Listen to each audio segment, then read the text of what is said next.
Hello everyone. So the module called BIPOS customer discount will add a customer discount separately into the customer itself. It will give different customer different discount as per the given configuration. Let me show you how that works. First we go into point of sale. Over here first we go into customers. So into that the customer is here. Into customers we will go into sales and purchases. Over here you will find a new field which is customer discount.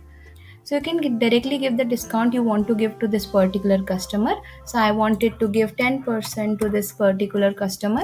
I will save this out and I will do the same with other customers as well.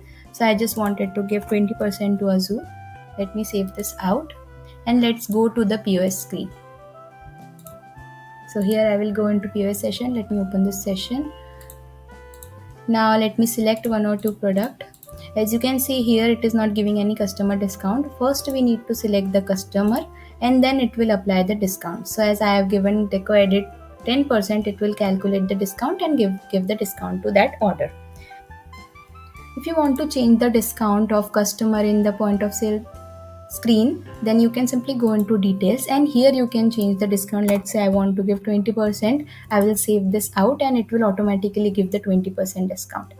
Let me make the process complete and validate the order. Now let's go and check with other customers. So I have selected this. Now let's select the customer. I will select this as a customer and the discount will be given. Now again, if you want to change the discount, you can simply go over here in the details.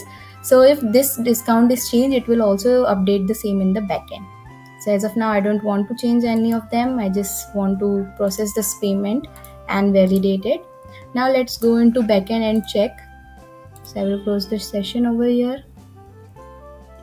Now in the backend, you will go into orders. As you can see, the orders is generated. So this order is with 20% discount and this order is with 20% discount again, as I have changed from 10 to 20.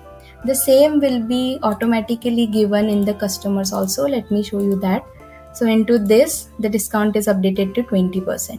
So this is how you can simply give discount to different customer as per the customer. If you have any query, you can write down your query in a comment section below. Also, do not forget to like our video and subscribe to our channel. Thank you for watching.